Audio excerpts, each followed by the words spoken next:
नमस्कार। पाकिस्तानी मीडिया में आजकल खासा हड़कंप फैला हुआ है। एक तो उनके कुछ यूट्यूब चैनल्स बंद कर दिए गए जो कि इंडिया के खिलाफ फेक इन्फॉर्मेशन फैला रहे थे, और दूसरा उनके प्राइम मिनिस्टर ने खुद बोला कि हम इस मीडिया वॉरफेयर में पीछे रह गए हैं, सोशल मीडिया में हम बहुत पीछे हैं। आप पीछे हैं भी। इनफैक्ट एजुकेशन से आपका क्या रिश्ता, आप मदरसों वाले आदमी, आपका क्या रिश्ता। ये वहाँ के जर्नलिस्ट अब अपने चैनल्स पे और सोशल मीडिया पे चीख चीख के बोल रहे हैं, हरिद्वार का हवाला देते हुए कि हरिद्वार में एक कन्ग्रेगेशन हुई थी या एक सम्मेलन हुआ था जहाँ पे मुसलमानों के खिलाफ बहुत कुछ बोला गया। ये भी बोला कि अब नस्ल कशी हो रही है। ये मेरे बड़े अच्छे दोस्त मुबाशिर लुकमान साहब ने बोला। उनसे बातचीत होती रहती है कभी कभी। पुराने दोस्त हैं मेरे, यूनियन में मिनिस्टर, वहाँ पाकिस्तान में मिनिस्टर भी रहे हैं। लेकिन नस्ल कशी का लैंग्वेज ये मुझे कुछ ज़्यादा अच्छी नहीं लगी। नस्ल कशी क्या होता है, और नस्ल कशी क्या पाकिस्तान में नहीं हो रही है। जैसे हिंदू और माइनॉरिटीज़ वहाँ कम हुई हैं, जो माइनॉरिटीज़ 15% से ऊपर हुआ करती थी, आज वो सिमट के 3% पे 4% पे पहुंच चुकी हैं। क्या नस्ल कशी इसे नहीं बोलते? इंडिया की माइनॉरिटीज़ आज़ादी के टाइम पे 8% से बढ़ के 15% पहुंच रही हैं। क्या इसे नस्ल कशी बोलते हैं? अगर इसे नस्ल कशी बोलते हैं तो इसे नस्ल कशी ही बोलते रहिए, कोई प्रॉब्लम नहीं है, हम बड़े खुश हैं इसमें। जहाँ तक बात यह कि उन्होंने, वो भी बेचारे दुखी थे, और दूसरे जर्नलिस्ट, मैं एक को क्या बोलूँ, और 10 जर्नलिस्ट हैं जो कि ऐसी बात बोल रहे हैं। ये पहली बार नहीं है कि ये झूठ बोला जा रहा है। एक एक झूठ एक्सपोज करता हूँ मैं इनके। मुबाशिर लुकमान साहब को बुरा जरूर लगे, लेकिन ठीक है, जहाँ पे देश का मामला आता है वहाँ अलग चीज़ है। मैं देश के साथ रहता हूँ हमेशा, और मैं देश के फेवर में हूँ। हमारी आपकी प्रोफेशनल जान पहचान है, और प्रोफेशनल जान पहचान में सच के साथ मैं रहूँगा। आप भी अपने सच के साथ रहिए। आपकी गवर्नमेंट जो सच आपको बताती है आप वो बोलिए। आपकी गवर्नमेंट सच कितना बताती है वो भी मैं एक्सपोज करूँगा। हमारे हरिद्वार वाले केस में हमारा ही मीडिया इस केस को कंडेम कर रहा है। हमारा ही मीडिया कंडेम कर रहा है अक्रॉस द बोर्ड। एक एक चैनल उठा के देख लीजिए, सब ने कंडेम किया। दूसरी चीज़, पुलिस कंप्लेंट हो चुकी है। अरेस्ट किया जाने का सिलसिला शुरू हो चुका है। काम चल रहा है, किसी को नहीं छोड़ा गया है। इसी का कंपैरिजन में आपके कड़क में क्या हुआ? जो मंदिर तोड़ा गया, आपकी पार्लियामेंट ने रेजोल्यूशन पास किया, आपके सुप्रीम कोर्ट ने डंडा मारा कि मंदिर दोबारा बनाया जाए। मंदिर दोबारा बनाने का पैसा आपने लेना था वहीं के लोगों से। वहाँ पे जितने हिंदू थे सबको डराया गया, धमकाया गया, मारपीट की गई, और पैसा वसूल किया गया हिंदुओं से। उनका मंदिर आपने तोड़ा और पैसा भी उन्हीं गरीबों से वसूल किया। इस पर पाकिस्तानी गवर्नमेंट चूड़ियाँ पहन के घूमती रही, कुछ नहीं कर पाई, ना कुछ करना चाहती थी, क्योंकि इसे नस्ल कशी बोलते हैं। आते हैं आगे। क्रिश्चियन नर्सेस के साथ क्या हुआ, जिनको उन्हीं के चर्च में मारा पीटा गया, और उनके साथ उनको धमकी दी गई कि आप कन्वर्ट हो जाए। जिन लोगों ने धमकी दी उनके खिलाफ कोई केस दर्ज नहीं हुआ। जिन नर्सेस के साथ हुआ ये वाकया, वो नर्सेस आज तक जेल में है। उमर खालिद, क्या हुआ उमर खालिद के साथ? उमर खालिद ने डैनियल पल का मर्डर किया था, उसके खिलाफ कोर्ट का ऑर्डर है फांसी का, बरी कर दिया गया। क्यों? क्या किस प्रूफ पे आपकी उस गवर्नमेंट उस कोर्ट ने फांसी की सजा दी थी, और किस प्रूफ पे? क्या वही प्रूफ हाई कोर्ट में नहीं चल रहे थे? फांसी की सजा छोटी चीज होती है ना? ये पाकिस्तान की कोर्ट्स की असलियत। ये भी बोला जा रहा है, सारे के सारे मीडिया चैनल्स बोल रहे हैं कि वॉरफेयर चल रहा है, यहाँ पे देखते रहें, और हम लोग झूठा, श्रीवास्तव ग्रुप का नाम लिया, वॉरफेयर चला रहे हैं, और वो झूठी फेक न्यूज़ फैला रहे हैं। पाकिस्तान के prime minister fake video tweet कर सकते हैं इंडिया का बता के, प्रेसिडेंट फेक वीडियो ट्वीट कर सकते हैं इंडिया का बता के, मलिहा लेदी फेक फोटो दिखा सकती हैं इंडिया का बता के। पाकिस्तान की गवर्नमेंट झूठ बोल रही है। 10-20 वेबसाइट से, 50-100 वेबसाइट से क्या फर्क पड़ रहा है? क्या इसे फेक न्यूज़ नहीं बोलते? क्या आपके प्राइम मिनिस्टर प्रेसिडेंट रिजाइन किया? क्या वो झूठी फोटो दिखाने पे आपने मलिहा लोधी को सैक किया? आप तो यूएन में झूठ बोल के आए, नहीं बोल के आए। चलिए, बोला जा रहा है कि रॉ और इंफॉर्मेशन ब्रॉडकास्टिंग मिनिस्ट्री ने ब्लॉक करवा दिए चैनल्स, और पाकिस्तान ने कुछ नहीं किया। ज़रा पूछिए आपके इंफॉर्मेशन मिनिस्टर से क्या किया उन्होंने यूट्यूब से बात की, यूट्यूब से कम्युनिकेशन में आई आपकी मिनिस्ट्री, और यूट्यूब ने साफ बोल दिया कि हमने इंडिया की रिक्वेस्ट ज़रूर थी, लेकिन हमने खुद चेक किया है कि आपके यहाँ से क्या मिस इन्फॉर्मेशन पहुँच रही थी, और तब हमने इसको बैन किया है। नहीं हो आप ट्विटर पर जाके देखिए उनके जवाब, पता चल जाएगा आपको। साथ में ये भी बोला हमेशा फेक प्रोपेगेंडा होता है। तो आपके यहाँ से जो वीडियोज़ आते हैं, 1 लाख वीडियोज़ ऐसे हैं आपके अपने फेसबुक पे, क्या ट्विटर्स डाले जाते हैं फेसबुक पे क्या क्या, क्या वीडियोस डाले जा रहे हैं, ट्विटर पे क्या वीडियोस डाले, जरा कभी देख तो लीजिए। कहीं पे भी दो भाई लड़ रहे हो आपस में, उसको बता दिया जाता है कि ये इंडिया का है, वो चाहे फैसलाबाद का हो, चाहे वो सियालकोट का हो। ये सियालकोट में जो जिंदा जलाया है, ये पता चल गया, दुनिया को पता चल गया, वरना ये भी कुछ दिन बाद आता कि ये एक मुसलमान को जिंदा जला दिया दिल्ली में, देख लीजिएगा, ये आता। लेकिन जो मीडिया में नहीं आ रही खबर, जो पब्लिसिटी में नहीं आ रही, और वीडियो है, आप उसको बता देते इंडिया का है। चाहे कोई आदमी किसी से लड़ रहा हो, सगा भाई सगे भाई से लड़ रहा हो पाकिस्तान में, उसको आप दिखा देते हैं कि ये खबर ये वहाँ की है, ये इंडिया की है। साथ में कुछ ऐसे आर्टिस्ट पकड़े हुए हैं जो कि एक्टिंग करते हैं मरने की और मारने की, लड़ाई झगड़ा, फेक वीडियोस बना के दिखाया जा रहा है। भरा हुआ है फेसबुक, भरा हुआ है ट्विटर इन ऐसे वीडियोस से। 1 लाख देखे जा सकते हैं, और स्पेशली टारगेट करके देखा जा सकता है। फेक अकाउंट्स भी हैं, अभी मैं उस पर भी आऊँगा। और वो इंडिया का काम नहीं है, वो बाहर के कंट्रीज़ ने आपके फेक अकाउंट्स पकड़े थे। इस पे आते हैं। चल, ये बोला गया कि इंडिया के चैनल्स जो हैं वो मोदी के खिलाफ बोलने से लिए उनको रोका जाता है। NDTV आप देख सकते हैं, और 10 चैनल्स हैं। क्विंट बोल रहा है, वायर बोल रहा है, अजीत अंजुम बोल रहे हैं, 10 चैनल्स बोल रहे हैं इंडिया के खिलाफ, मोदी के खिलाफ बहुत सारे चैनल्स बोल रहे हैं। क्विंट और वायर तो भरा पड़ा है। मैं आपको बता सकता हूं कि कितना सारे, आप सारे उनके सारे वो देखिए कितने भरे हुए हैं। 1-2 थोड़े ही हैं, 50 हैं, लेकिन उनके खिलाफ कोई एक्शन नहीं होता है, कोई एक्शन नहीं हो रहा है। उसके बाद ये बोल रहे हैं कि इंडिया ने अपनी इकोनॉमिक माइट यूज करके उनकी जबान आवाज दबाने की कोशिश की।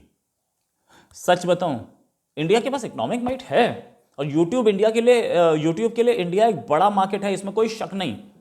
इंडिया की बात सुनेगा, लेकिन वो इतने तक तो सुनेगा जहां तक उसका बिजनेस ना इम्पैक्ट हो।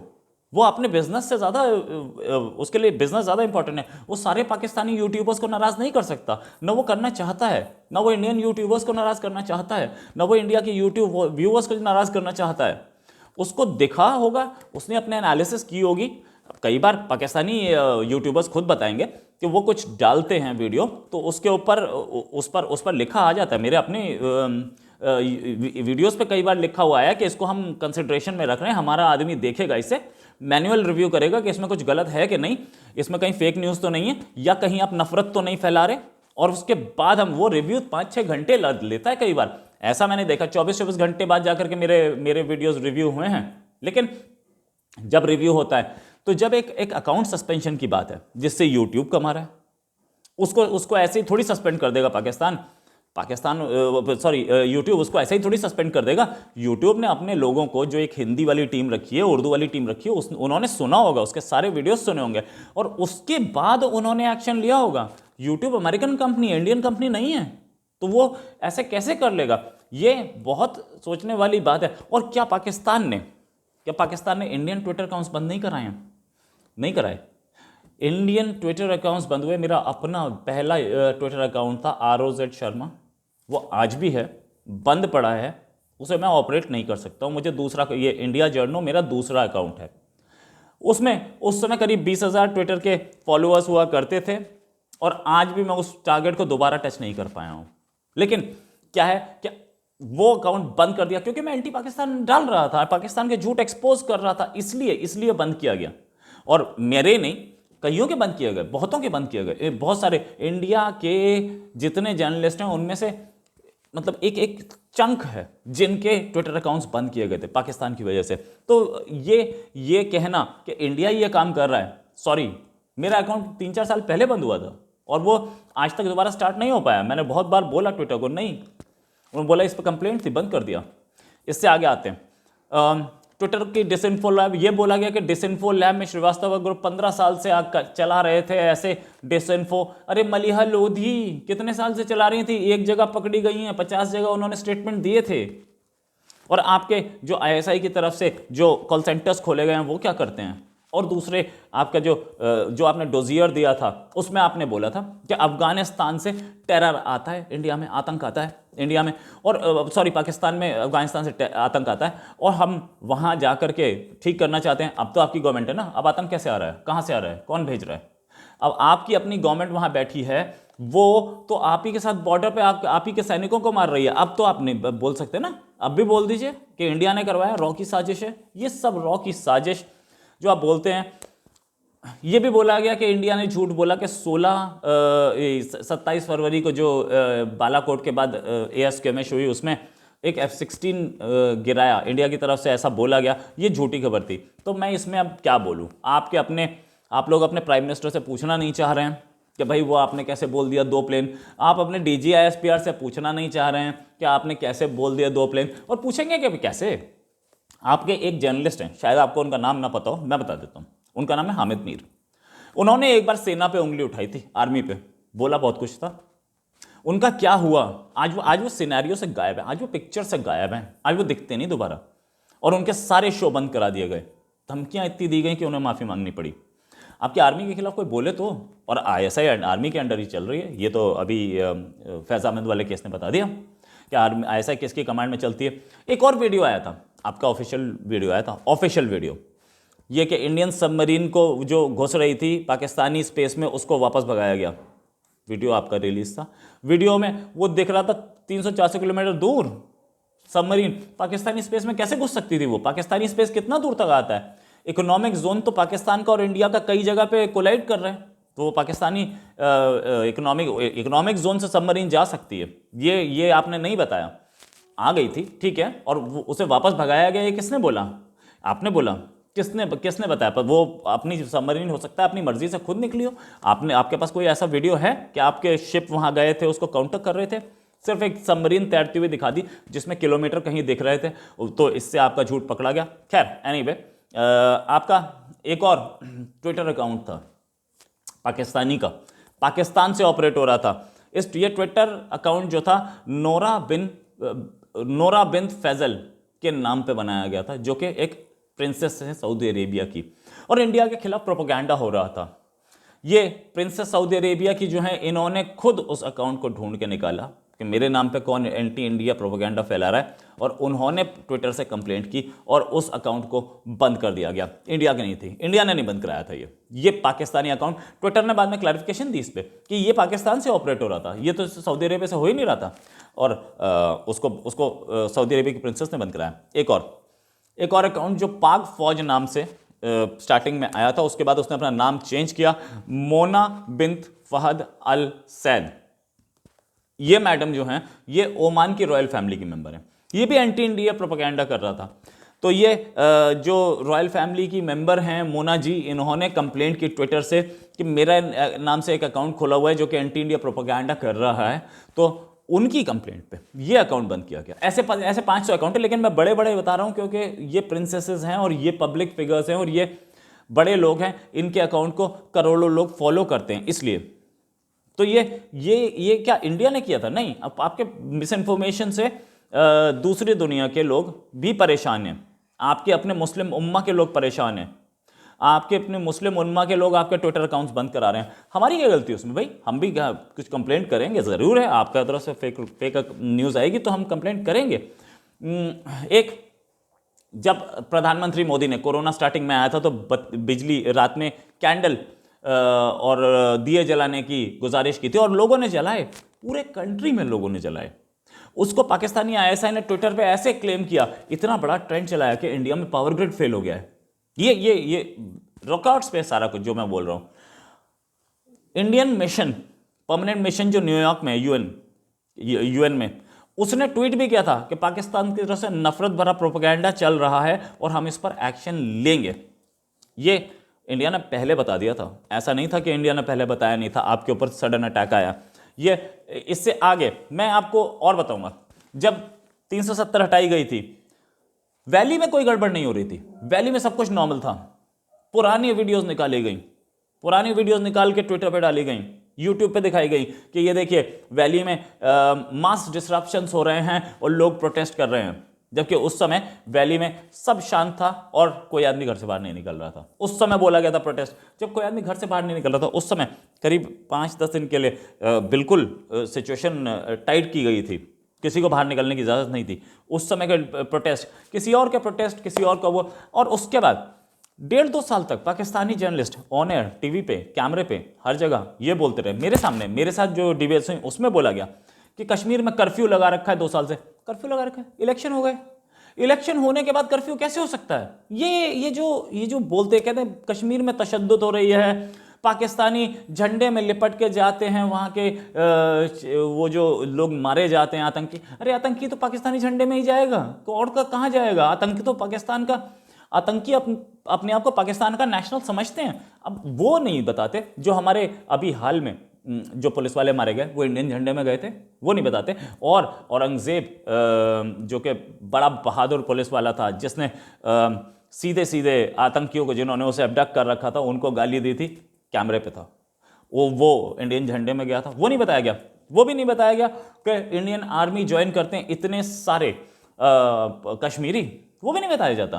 क्यों नहीं बताया जाता? ये सच भी आना चाहिए ना, खबर तो ये भी है ना, यह खबर नहीं है ये हमारी आईएएस में आ रहे हैं, ये भी खबर है ना, ये खबर नहीं है, पाकिस्तान के लिए खबर नहीं है। क्यों? क्योंकि उन्हें सपोर्ट नहीं करते, उनके फेक प्रोपेगेंडा को ये खबर सपोर्ट नहीं करती है, इसलिए ये खबरें नहीं दिखाई जाती।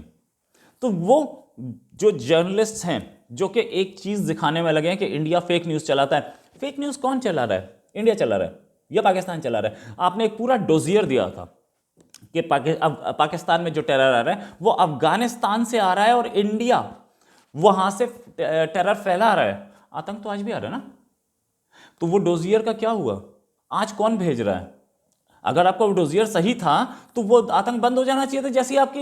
जैसी वहां पे अशरफ गनी गवर्नमेंट गई और तालिबान की आ गई, अब तो आपकी गवर्नमेंट है ना वहां पे, अब तो आपके अपने पिट्ठू हैं, आपके अपने पाले हुए लोग हैं, तो वो टेरर आतंक वो बंद हो जाना चाहिए था ना। अब तक तो नहीं बंद हुआ है। क्यों नहीं बंद हुआ है भाई? आपका इसका मतलब आपका डोजियर फेक था, पूरी वर्ल्ड ने उस पर कोई एक्शन नहीं लिया, क्योंकि पूरी वर्ल्ड को पता था। लेकिन प्रूफ यहां आया, प्रूफ थोड़ा बाद में जरूर आया, लेकिन आया कि जब इनकी गवर्नमेंट हट गई, 4 महीने हो गए इनकी गवर्नमेंट हटे हुए, 4 महीने से थोड़ा सा आसपास टाइम है ना, 4 महीने में अब तो आतंकवाद खत्म हो जाना चाहिए था ना पाकिस्तान में, अब तो हमले बंद हो जाने चाहिए थे। अब तो हमले तो अब भी चल रहे हैं। कैसे चल रहे हैं? कहां से चल रहे हैं? कौन करा रहे हैं? आप बार बार कश्मीर के लिए बोलते हैं होम ग्रोन टेरर है, क्या आपका अपना होम ग्रोन नहीं है? ये सारे आतंकी जो हैं ये आपके पाले हुए नहीं हैं? क्या आपके यहां उन्होंने एजुकेशन नहीं ली? क्या आपके कंट्री में पैदा नहीं हुए थे ये? क्या आपके कंट्री से हथियार नहीं मिले ने? तो ये जो फेक इंफॉर्मेशन, और आप लोग जो हरिद्वार पे बोल रहे हैं, जरा असलियत तो देखिए हरिद्वार की, कि इंडियन बीजेपी की गवर्नमेंट है ना, वो उत्तराखंड में भी एफआईआर की गई। आपके यहाँ तो एफआईआर तक नहीं होती है, बीजेपी की गवर्नमेंट है ना। अभी कुछ दिन पहले एक वीडियो शेयर किया गया जहां एक हिंदू महिला को घसीट के ले जा रहे थे, उसमें क्या एक्शन हुआ? उससे पहले 10 थे, क्या एक्शन हुआ? कोई एक्शन नहीं हुआ। एक एफआईआर लॉन्च हो जाती है, वो कागज का टुकड़ा होता है, कुछ दिन बाद उसे बरी कर दिया जाता है, वो अपना आराम से फिर दूसरे टारगेट ढूंढता है। तो ये असलियत आप अपनी पहचाने, आप कितना फेक मीडिया और कितना फेक प्रोपेगेंडा करते हो। इसी के साथ एक और खबर के साथ फिर हाजिर होंगे। नमस्कार, जय हिंद।